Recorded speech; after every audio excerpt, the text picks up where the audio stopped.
Boa tarde, irmãos e irmãs. Graça e paz.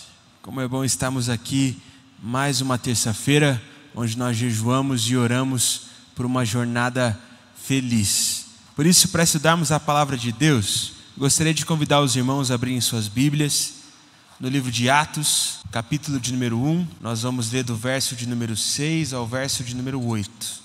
Eu vou ler a palavra na tradução NVI e eu espero que os irmãos consigam acompanhar essa leitura junto comigo, onde a palavra do Senhor diz assim para nós: Então os que estavam reunidos lhe perguntaram: Senhor, é neste tempo que vai se restaurar o reino a Israel?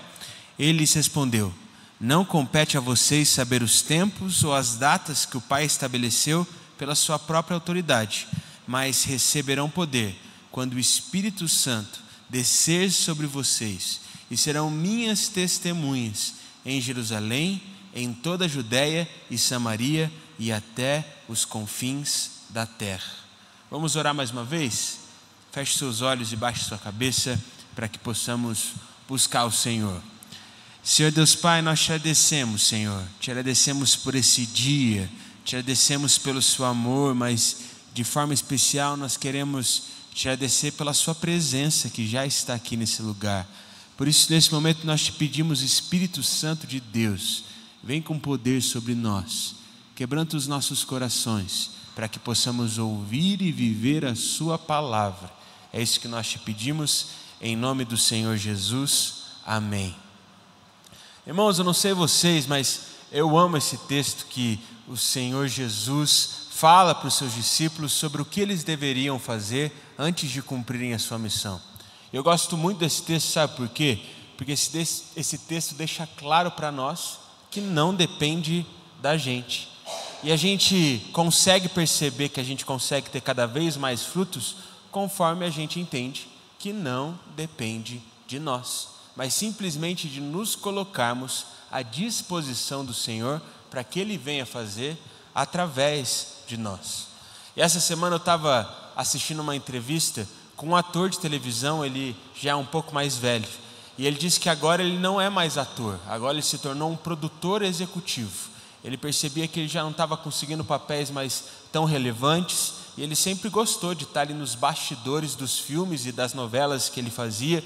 Por isso agora ele deixou de ser um ator, ele passou a ser um diretor, alguém que ajuda ali por trás das câmeras. E ele tem produzido alguns filmes nacionais. E ele disse que pela experiência que ele tem, ele se aprofundou principalmente na área de marketing. Ele gosta bastante de divulgar os filmes, ele gosta bastante de elaborar estratégias para que eles consigam captar recursos e para que eles consigam também fazer sucesso nas bilheterias. E ele ficou abismado quando ele percebeu o quanto de dinheiro era pago para os roteiristas desses filmes. E teve uma hora que ele chegou para uma pessoa que já era mais experiente e perguntou: olha, eu não consigo entender. As pessoas elas vão no cinema, elas assistem na TV porque elas veem atores famosos. E a gente vai lá e paga um monte de dinheiro para roteiristas, sendo que as pessoas elas não querem assistir bons roteiros. Elas querem assistir bons atores contracenando e encenando ali na frente dela.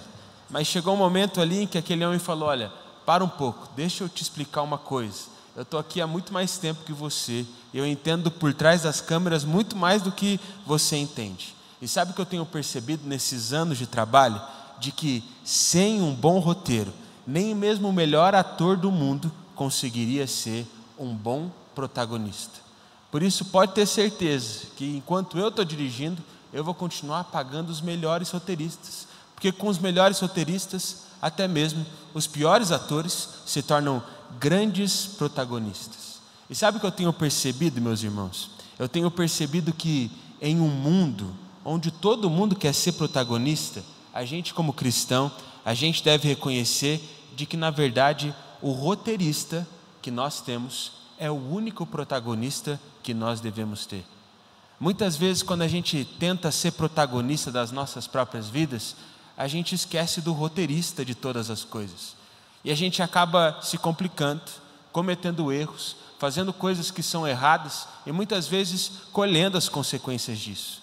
Mas quando a gente deixa o roteirista ser o protagonista das nossas vidas, nós passamos a ver o quanto Ele pode operar em nós e através da gente.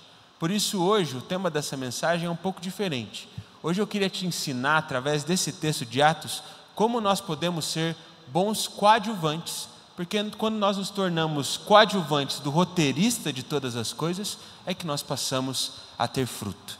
E a primeira coisa que nós podemos aprender com esse texto, para nos tornarmos bons coadjuvantes, é entendermos de que nunca vai ser do nosso jeito. Quando a gente lê esse texto, a gente consegue perceber que os discípulos eles estavam um pouco amedrontados, eles estavam um pouco ansiosos, querendo saber como o reino de Deus ia se manifestar. E o que a gente pode perceber, lendo a Bíblia, estudando alguns teólogos, é de que aqueles discípulos, mas principalmente os judeus, eles tinham uma expectativa de um Messias um pouco diferente do que era Jesus. Eles esperavam que o Messias que iria se levantar seria um grande guerreiro, uma pessoa que vencesse grandes batalhas e comandasse um poderoso exército. Eles esperavam de que o Messias seria alguém extremamente vitorioso e de que ia ganhar extremas batalhas e batalhas muito famosas, mas principalmente ia derrotar o poderio do Império Romano à força. Muitos achavam que o Messias se levantar e que esse Messias ia fazer tudo e que eles não precisavam fazer nada.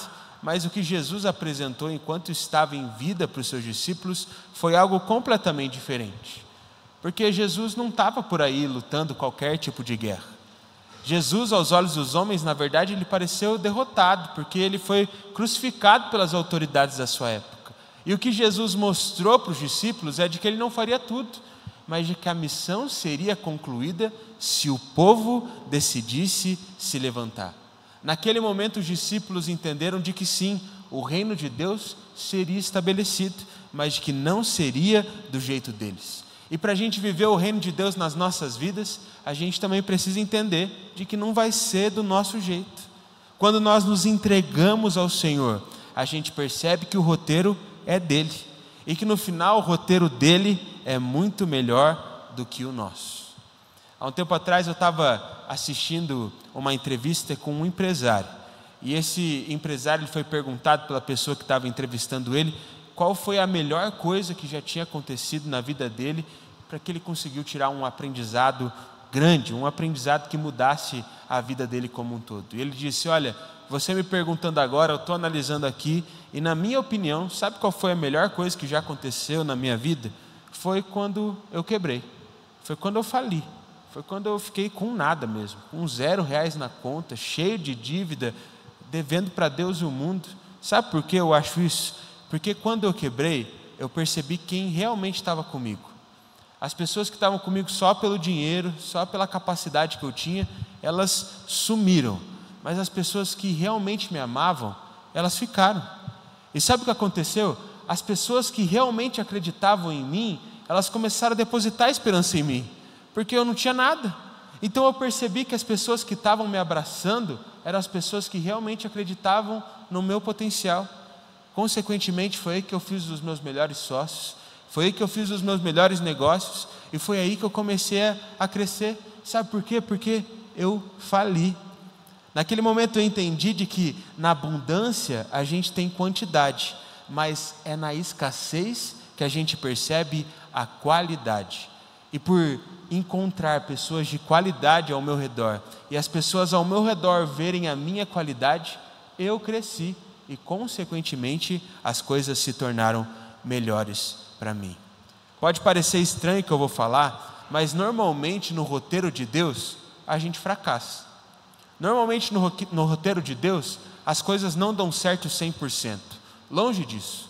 Normalmente no roteiro de Deus a gente se sente acuado, a gente sente que a gente precisa de ajuda, a gente sente que a gente não é suficiente. E é por isso mesmo que Deus quer que a gente se coloque nessas posições, para que a gente possa entender que do jeito dele é muito melhor. Quando nós nos colocamos nos planos de Deus, mesmo na escassez, algo novo é gerado em nós, e a gente passa a viver a vida com mais qualidade, porque nós nos encontramos nele. Quando a gente se apega ao Senhor, mesmo em meio às lutas, a gente descobre a nossa força. E quando a gente começa a lutar as nossas lutas do jeito dele, a gente começa a reconhecer a força dele em nós. Tem um texto que eu gosto muito, que ele está lá em 2 Reis 6. Você provavelmente já ouviu esse texto algumas vezes. É o momento em que o povo de Israel estava ali estava tendo algumas lutas contra o povo da Síria. Eles estavam batalhando ali contra o exército sírio. E o que a gente pode perceber nessa passagem é que o rei da Síria ele estava profundamente angustiado, porque todas as vezes que ele elaborava uma estratégia, o povo de Israel ficava sabendo, e ele consequentemente era derrotado. Por isso teve um dia lá que ele chegou para os líderes do exército e disse: olha, alguém aqui está me traindo. Não, mestre, a gente não está te traindo. Por que você acha isso? Toda vez que eu tenho uma estratégia, o povo de Israel já sabe o que a gente vai fazer. Tem alguém aqui dentro me traindo. Por isso, naqueles momentos, os líderes do exército sírio começaram a dizer: não é isso. É que lá do outro lado tem um homem de Deus que é muito poderoso. O nome dele é Eliseu. E não é que a gente conta a estratégia, Deus revela a estratégia para ele, e o povo de Israel está sempre se defendendo. Por isso o problema não é a gente, o problema é aquele grande homem de Deus. Descobrindo isso, o rei da Síria então elaborou um plano. Ele falou: vamos atrás desse homem. Eles descobriram que Eliseu estava lá na cidade de Dotã, e por isso bem cedo eles decidiram ali cercar onde Eliseu estava. E Eliseu estava bem tranquilo, eu imagino que tomando seu café da manhã, até que o servo olhou pela janela.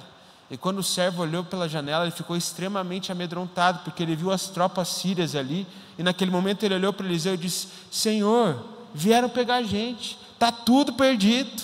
Mas naquele momento Eliseu falou: tenha calma, não tenha medo, tenha plena certeza que quem está conosco é muito mais numeroso que eles. Eu imagino que naquele momento o servo de Eliseu falou: rapaz, está ficando meio maluco, né?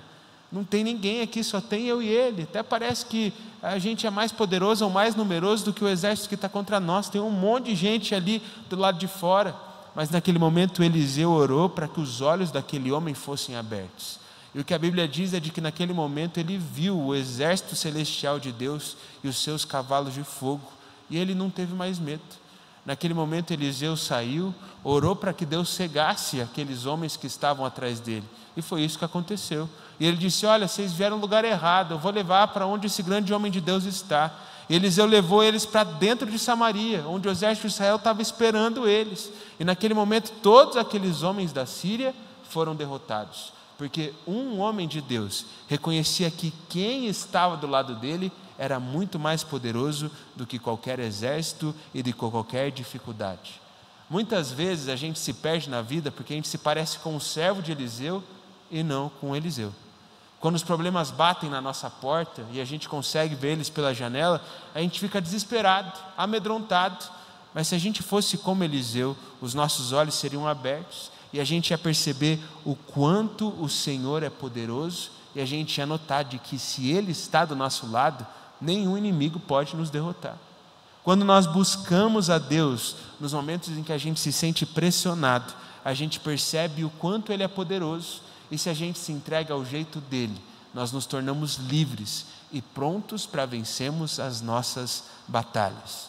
Isso nos leva à segunda coisa que nós podemos aprender com esse texto, para então nos tornarmos bons coadjuvantes.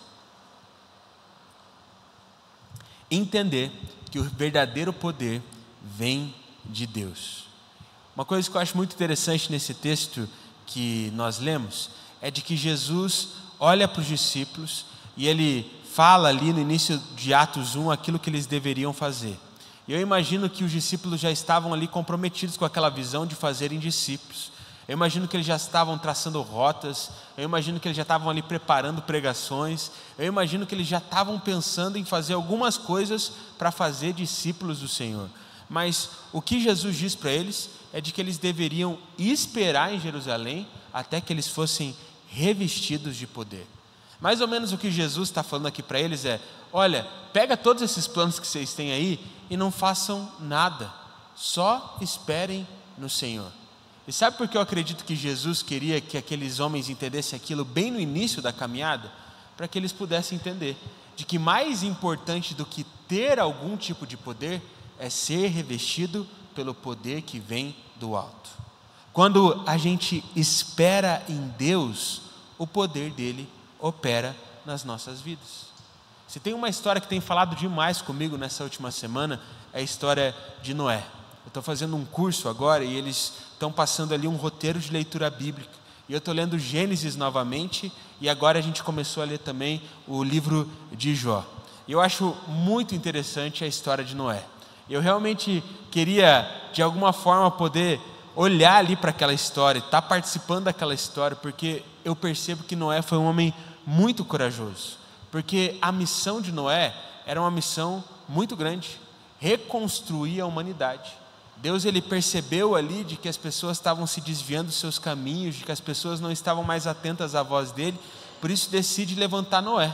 Toda a humanidade seria destruída, mas Noé, alguns animais ali, todos os animais, com o macho e fêmea, seriam preservados, e Noé, a partir da família dele, iria reconstruir a humanidade. Mas o que eu acho mais interessante é que Deus, naquele momento, pede para que Noé construísse uma arca. E Noé passou muito tempo trabalhando para que aquela arca enorme fosse construída. E eu fico imaginando, isso não está na Bíblia, mas eu imagino, que as pessoas olhavam lá para Noé trabalhando e perguntavam: o que Noé está fazendo? E Noé falava: ele está construindo uma arca. Mas uma arca para quê? Para passar férias na praia ou algo do gênero? Não, ele está construindo uma arca porque ele disse que Deus falou com ele, de que ia vir uma chuva muito forte, e que a humanidade ia acabar, e que o mundo seria reconstruído, a humanidade seria reconstruída através dele e da família. Eu imagino as pessoas falando assim: meu Deus do céu, o velhinho ficou maluco, alguém avisa eles aí. Eu imagino que nos domingos lá, enquanto o povo estava no churrasco, eles olhavam para Noé trabalhando junto com os filhos dele naquela arca e pensando: Noé, vem comer com a gente. E Noé pensava: não, estou aqui fazendo o que Deus me pediu para fazer. E olhavam para o outro e falavam: meu Deus, olha eles perdendo tempo, até parece que vai vir a chuva. Eu imagino que não era motivo de piada, até que começou a chover. E eu imagino que quando começou a chover, aquela arca começou a navegar, todo mundo entendeu que Noé estava certo. Sabe por quê? Porque Noé decidiu obedecer à voz de Deus. Mas sabe o que eu acho interessante? A missão de Noé era reconstruir o mundo. Então, quando ele recebeu essa missão, reconstruir a humanidade. Então, quando ele recebeu essa missão, ele podia pensar assim: eu posso tentar reconstruir a humanidade do meu jeito. Eu não preciso construir uma arca, dá muito trabalho. Eu poderia, sei lá, fundar uma escola para que as crianças aprendessem aqui, quando elas crescessem, elas sejam transformadas, as famílias se tornem diferentes. Eu podia, sei lá, de alguma forma, gravar alguns vídeos, postar nas redes sociais, as pessoas aprenderem de Jesus comigo. Eu poderia fundar uma igreja ou algo parecido, e aí as pessoas reconstruíram. Noé poderia ter as estratégias dele, mas por decidir obedecer à voz de Deus, ele preparou aquela arca e consequentemente conseguiu reconstruir a sua vida. E sabe o que eu acho mais interessante? É de que a arca, na palavra de Deus, não está só na história de Noé. Quando Deus chama Abraão e o povo de Israel começa a ser levantado, o que Deus pede para que fosse construído para representar a presença dele? Uma arca, a arca da presença de Deus. Eu acredito que o que a gente pode aprender com isso é de que para reconstruir as nossas vidas, a gente precisa colocar a presença e a voz de Deus em primeiro lugar. A melhor forma de reconstruirmos o nosso viver é buscarmos a presença de Deus, encontrarmos na presença de Deus o que precisa ser feito. E quando a gente faz aquilo que Deus ordenou aos nossos corações, a gente percebe a mudança do Senhor dentro de nós. Tem muita gente que fica batendo cabeça e não vai para frente. Tem muita gente que fica tropeçando nos mesmos erros porque tenta reconstruir da sua forma, com a sua estratégia. Mas se nós, na nossa vida, construímos uma arca para a presença de Deus, a presença de Deus renova tudo que precisa ser renovado. Isso nos mostra de que estar esperando no lugar certo e esperar no Senhor é muito melhor do que estar se movendo no lugar errado e fazendo coisas erradas. Essa semana eu ouvi um relato de um apresentador de televisão que eu dei muita risada. Ele diz que ele, em um determinado momento da vida, ele morava tanto em São Paulo quanto no Rio de Janeiro. Segunda, terça e quarta ele ficava em São Paulo, quinta, sexta, sábado, domingo ele ia para o Rio de Janeiro para ficar com a família. E por isso ele pegava avião constantemente, ele sempre estava lá, toda semana, pegando aviões. E teve um dia que ele disse que ele estava em São Paulo e ele foi pegar um avião para ir para o Rio de Janeiro. E ele estava atrasado, o voo ali estava apertado, por isso ele saiu correndo, foi para aquele trânsito de São Paulo que estava uma loucura, entrou no aeroporto, saiu correndo com tudo, e ele disse que normalmente por ele ser famoso, as pessoas não conferem muitas coisas. E ele foi entrando no avião, e ele foi lá, entrou, sentou na poltrona dele e ficou bem tranquilo ali. Até que veio uma aeromoça e disse: olha, a gente pode conferir a sua passagem? Porque a gente percebeu que talvez o assento esteja duplicado aí, ó. Tem alguma pessoa que comprou o mesmo assento que o senhor. Ele falou: pode, olha, vê aqui. E a mulher falou: realmente, está certo, pode ficar aí. E ele, naquele momento, ele já começou a achar estranho, porque ele olhou ali e viu que tinha uma TV no assento do avião. Ele pensou assim: mas Rio de Janeiro e São Paulo dá 20, 30 minutos de voo, estão fazendo coisa boa, né? Até aqui, para 30 minutos de voo, ter televisão. E ele ficou bem tranquilo. Decolou, ele começou a ler um livro que ele tinha ganhado. Passou um tempo, ele falou: nossa, acho que eu estou lendo rápido, porque não chegou ainda o aeroporto, não chegou ainda no Rio de Janeiro. Ele falou: quer saber, eu vou assistir um filme aqui. E ele foi lá e colocou um musical que ele gostava para assistir. Ele acabou dormindo. Quando ele acordou, ele percebeu que ele ainda estava no avião. Ele falou: rapaz, deve ter acontecido alguma coisa. O aeroporto lá está com trânsito para pousar, ou algo parecido. Vou perguntar aqui para minha vizinha o que aconteceu. Ele falou: o que aconteceu lá no aeroporto do Rio de Janeiro? Daí a mulher falou: Rio de Janeiro? Esse avião aqui não está indo para o Rio de Janeiro, não. Esse avião aqui está indo para Maceió. Irmão, ele estava indo para Maceió naquele dia. E ele falou que naquela hora ele ficou desesperado, não sabia o que fazer. No final ele pousou em Maceió, teve que pegar um voo de novo para São Paulo e depois voltar para o Rio de Janeiro. Ele disse que a mulher dele estava desesperada, achou que tinha acontecido alguma coisa com ele no trânsito. E ele falou: olha, eu estava tão apressado para entrar que eu entrei no voo errado. E por eu ser uma pessoa conhecida, reconhecida, todo mundo ficou com medo de falar que eu estava errado. E por isso simplesmente me deixaram ir. Mas no final das contas, era melhor eu não ter apressado, ter perdido o meu voo, do que ter ido para o lugar errado. Isso mostra uma coisa para as nossas vidas. Muitas vezes é melhor que nenhuma porta se abra do que a gente acabar entrando na porta errada. E muitas vezes a gente vive tentando fazer as coisas do nosso jeito, abrir a porta com a nossa força, mas quando a gente age pelo poder de Deus, as portas certas se abrem e a gente vive o renovo do Senhor nas nossas vidas. E aí a gente se torna testemunha do amor de Deus, porque a gente percebe que Ele é poderoso para fazer infinitamente mais. Isso nos leva à terceira coisa que a gente pode aprender para nos tornarmos bons coadjuvantes: sermos testemunhas do agir de Deus. E entendemos de que o agir de Deus é melhor do que qualquer outra coisa. Percebendo cada vez mais que ser uma testemunha do agir do Senhor é mais importante e mais confortável do que ser responsável pela nossa história. Não sei se você conseguiu entender o que eu quis dizer, mas o que Jesus estava dizendo para os discípulos é: vocês não são responsáveis pelo que vai acontecer, vocês só precisam ser testemunhas. As pessoas não vão ser discípulas de mim por conta do poder que vocês têm. Elas vão ser discípulas de mim porque elas vão testemunhar através da vida de vocês o quanto me seguir é bom. O problema é que muitas vezes a gente quer ser o responsável pela nossa vida, sendo que na verdade a gente só devia ser testemunha de quem deu a vida por nós. Quando a gente se submete a Deus, mesmo nos momentos mais difíceis, a gente se torna testemunha. E a gente testemunha do quanto é bom viver na dependência de Deus. Mas para que isso aconteça, a gente precisa se submeter, até mesmo nos momentos mais difíceis. Eu acho muito interessante o livro de Jó. Eu acho interessante perceber que no primeiro momento, Deus permite com que Satanás tocasse apenas nas coisas que Jó tinha. E o que a gente percebe é que naquele momento, Jó ele ficou incomodado, ele ficou triste, mas permaneceu servindo a Deus.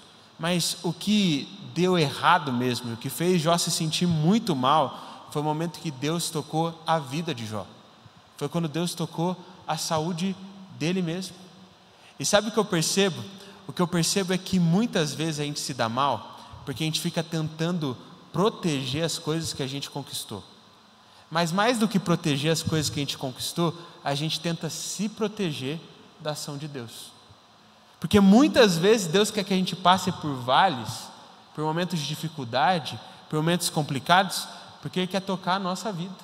Ele quer transformar o nosso coração.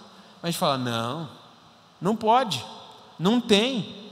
Mas é justamente quando a gente deixa Deus tocar e transformar quem nós somos, é que a gente se torna testemunha. E a gente encontra a solução dos nossos problemas. O problema é que a gente fica correndo atrás de tantas e tantas soluções, sendo que a única solução é ser testemunha do amor de Deus em meio aos nossos problemas.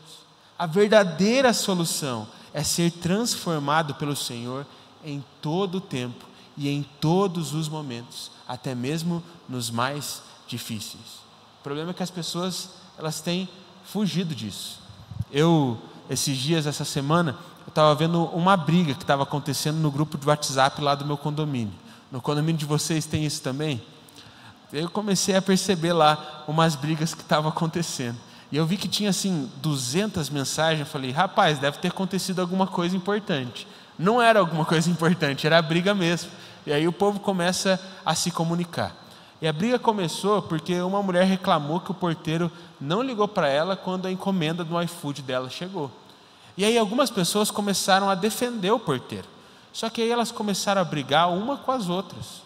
E eu comecei a perceber assim, elas estão brigando, mas não vai encontrar solução nenhuma. Porque a solução de verdade seria conversar com o administrador do condomínio e pedir lá para que todas as vezes chegasse algum tipo de compra, ligasse. Ou se a pessoa que tem que ficar acompanhando ali a encomenda, se essa obrigação não é do porteiro, manda uma mensagem para todo mundo dizendo aquilo.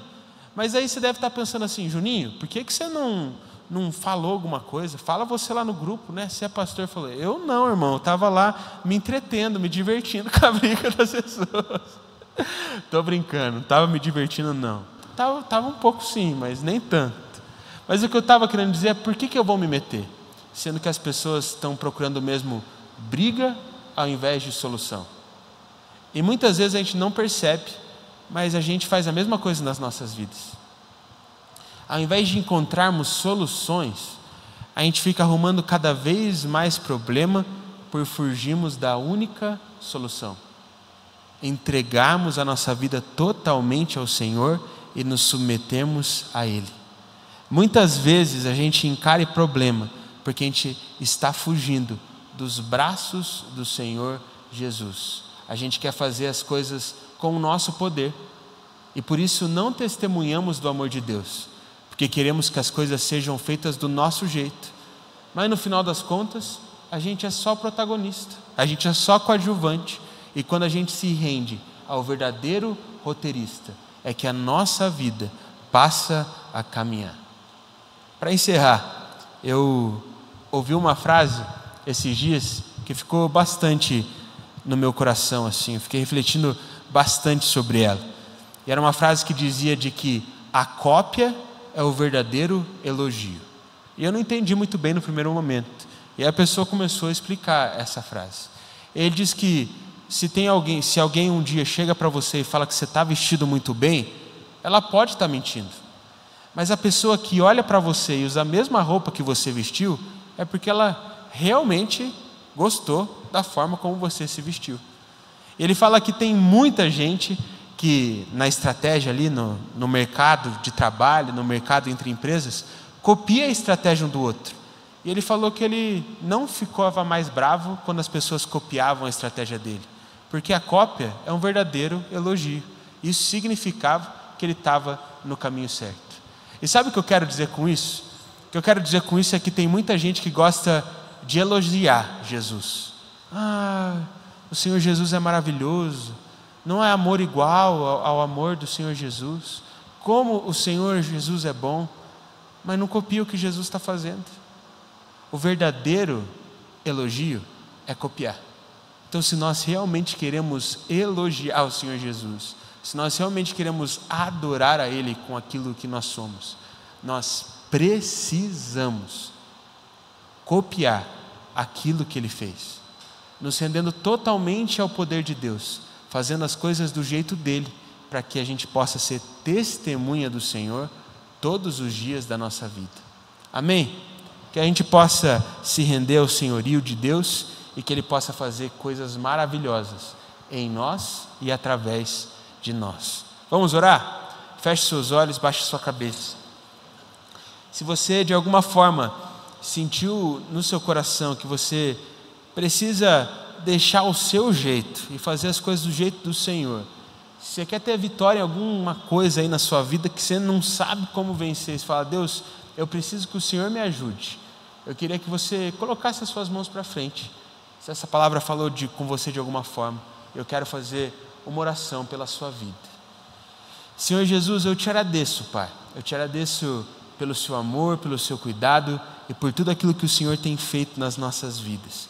Eu te agradeço porque o Senhor é um Deus que nos ama, um Deus que se entregou por nós e um Deus que tem feito grandes coisas dentro da gente.